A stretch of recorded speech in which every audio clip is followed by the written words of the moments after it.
Është edhe një pyetje, si mund të ruajnë çiftet dashurinë pas shumë vite bashkëjetesë? 10, 20 vjet, 30 më ajo hupa e. Nuk është si në fillim.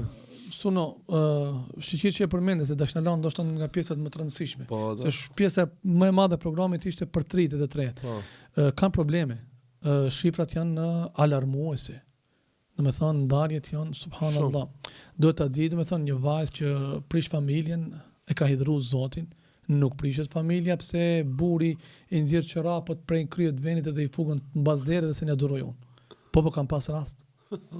Kam pas rast, do të thonë që burrin e ka shkurorzu gruaja pse i ka kërku jogurt të një firmës tjetër që ka sjellë nga një firmë tjetër. Ka thënë unë e dua atë se është më i mirë, më i këto arsye kote janë banale këto. Siç ndodh domethënë edhe një mashkull që ta shkurorzojë një grua për sende të vogla, mos prishet, domethënë është halal shkurorzimi, por dridhet arshi i Allahut është nga halalet më të urrëtura tek Zoti. Prandaj domethënë investimi në martesë duhet shoqërohet me kujdes. Investimi në martesë për një jetë të gjatë dhe të lumtur duhet investohet me mirëkuptim dhe këtu kisha pas dëshirë domethënë të gjithë ata që na ndjekin dëgjojnë me vëmendje.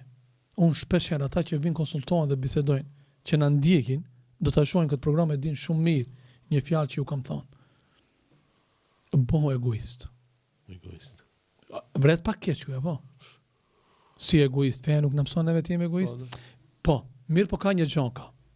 Kur themi bëhu egoist, një grua ose një burr i cili është në gjendje të harroj veten.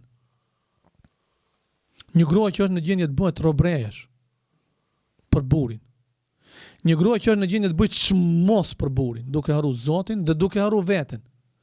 Dhe duke harru kujdesin ndaj vetes. Ta dije që nesër ai burri kur do e lënë nuk i ka fajt burri, ki fajt ti motër.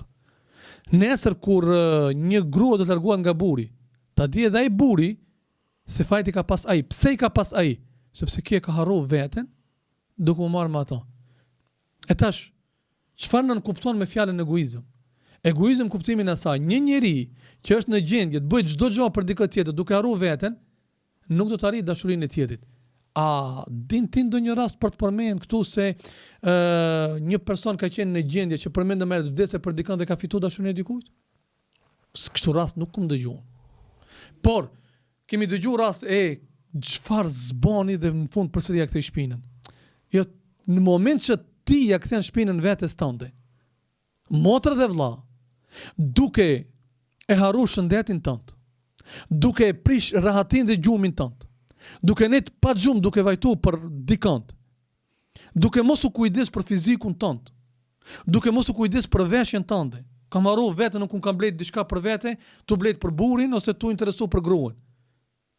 Do vjen një ditë kur nuk do të vlerësohen gjitha këto, sepse ai burrë dhe ai gruaje ka mundësi si rezultat i shikimit dhe si rezultat i sprovës më të madhe që na paraqitet video të ndryshme dhe fotografi të ndryshme në rrjetet sociale, ka mundësi domethënë që të harroj.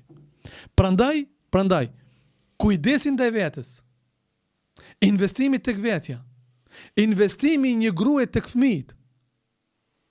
Investo tek fëmijët e tu që burri në momentin që rrin në shtëpi kur ti të shohë duke investuar tek fëmijët. Jo ti ke harruar fëmijët duke vrapu pas burrit, non stop duke ndën telefon ku shkon, çka bën, si mund ta ndjeki unë, ti vi një GPS ta shoh ka shku, edhe fëmijët në hallakat. Mas një javë burri do vinë në shtëpi. Në moment ku do vinë në shtëpi, nuk do qëndrojnë në shtëpi shkaku i zhurmës së fëmijëve se nuk kanë edukatë, se ti nuk je marr me fëmijët. Edhe do dalë për shtëpi. Ti fokusohet te fëmijët e tu. Bëje atë çka është e nevojshme me fëmijët e tu. Dhe ai le të shkojë ku do të. Por ama, njëherë kur do vi, ku do të shoh atë ëmbëlsinë e familjes, atë kënaqësinë e familjes që nuk ta zaventson kërkush në dunjë. Kërkush në dunjë nuk ta zaventson. E vladin sa zaventson kërkush. Kënaqësinë, komunikimin e nënës me fëmijët. Një burr si e zaventson kërkush. Sa do e bukur të jetë një vajzë, sa do e pashme të jetë, sa do e pasur të jetë, sa do autoritative të jetë. Dhe këndej gruaja sa do të mos i ketë ato që i ka një vajzë tjetër. Nuk ja zaventson ajo vajza tjetër atë ëmbëlsinë, atë atmosferën familjare. Kush do ta bëjë këtë? Do ta bëjë gruaja në shtëpi. Ama nëse kjo është fokusu, non stop merret me ata, i ka harruar fëmijët, ai nesër kur do vije zhurma e vajtumja, e kajtmja, mungesa e rendit në shtëpi, kjo tu kujdes për atë, ka humb veten, s'është kujdes për veshjen, nga kuzhina e ka da. Prandaj ndodhin ndarjet. Problem. Prandaj fokusoni tek vetja, merruni me veten, punoni me veten dhe në momentin që e dush veten, ti jesh i sigurt dhe e sigurt se do të duan edhe burri dhe gruaja dhe fëmijët. Në momentin që e humb veten për të tjerët, ta di se do t'i humbish edhe ata që mendon se do t'i kesh për afër.